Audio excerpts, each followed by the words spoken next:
Shalom, selamat malam Bapak Ibu Saudara kasih dalam Tuhan. Berjumpa lagi dengan saya dalam program Suara Penggembalaan Gereja Isa Masih Jemaat Banyumanik. Malam hari ini kita akan belajar bersama-sama dengan satu tema yang sangat menarik tentang bertanggung jawab. Kita akan membuka Alkitab kita dalam Matius 25 ayat 14 sampai ayat yang ke-30. Saya tidak akan membacakannya secara keseluruhan, tapi saya akan membacakannya secara garis besar saja, yaitu Matius 25 ayat 14 sampai 30 itu tentang perumpamaan tentang talenta. Sebab hal kerajaan surga sama seperti seorang yang mau bepergian ke luar negeri, yang memanggil hamba-hambanya dan mempercayakan hartanya kepada mereka. Yang seorang diberikannya 5 talenta, yang seorang lagi 2, yang seorang lagi 1. Segera pergi hamba yang menerima 5 talenta, ia menjalankan uang itu lalu beroleh laba 5 talenta. Hamba yang kedua, yang mendapatkan 2 talenta, dia pun berbuat demikian dan dia beroleh laba 2 talenta. Bagaimana dengan hamba yang ketiga? Ternyata dia cukup luar biasa. Dia punya ide yang sangat cemerlang. Apa itu Bapak Ibu Saudara? Dia menggali lubang di dalam tanah lalu menyembunyikan uang-uangnya.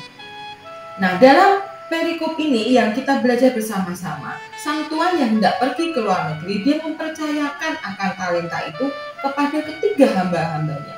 Pastinya yang namanya seorang tuan, ya dia pasti punya hamba yang sangat banyak ya, karena tuan ini pasti kaya. Kita membayangkannya seperti dan ketiga hambanya ini pastilah mereka itu terpilih dari sekian banyaknya hamba-hamba. Dan karena mereka pilihan, pastinya si tuan ini mempunyai satu pengharapan yang besar bahwa para hamba-hambanya ini bisa menjalankan akan tanggung jawab yang diberikan. Tapi lihat apa yang terjadi. Hamba yang pertama dan hamba yang kedua mengerjakan akan tanggung jawab yang diberikan ini dengan sungguh-sungguh. Tapi bagaimana dengan hamba yang ketiga?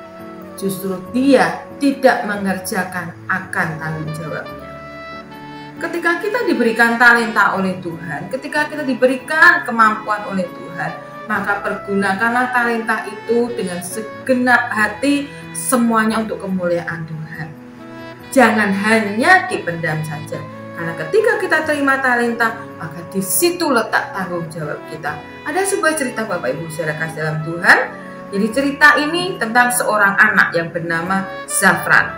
Suatu ketika Zafran ini terjatuh dari sepedanya ketika dia bermain dan secara tidak sengaja sepedanya itu menggores akan mobil yang terparkir di situ. Tentunya sebagai seorang anak si Zafran ini panik dong. Tapi yang luar biasa, kemudian dia tulis sesuatu, dia tulis surat di situ dan dia tempelkan suratnya itu di atas kap mobil yang sedang parkir. Dan dia berkata seperti ini. Isinya, maaf ya Pak, mobil Bapak tergores saat saya jatuh dari sepeda. Ini nomor HP mama saya 0813 sekian-sekian. Zafran. Begitulah kira-kira tulisan yang ditempel oleh Zafran. Cerita ini kemudian dicoba di-share oleh sang mama dan ternyata memperoleh respon yang sangat luar biasa. Apa yang kita bisa pelajari dari cerita ini Bapak Ibu Saudara? Zafran ini mencoba untuk bertanggung jawab terhadap perbuatan yang walaupun tidak sengaja dia lakukan. Nah, apakah kita selama ini sudah cukup bertanggung jawab dengan semua yang Tuhan sudah berikan kepada kita, atau kita berlaku seperti hamba yang ketiga, justru memendam semua kemampuan, semua kepercayaan yang Tuhan berikan kepada kita? Mari mulai malam hari ini, mulai hari ini, kita berikan yang terbaik buat Tuhan. Laksanakan dan kerjakan tanggung jawab yang diberikan Tuhan itu dengan sepenuh hati. Selamat malam, Tuhan Yesus memberkati.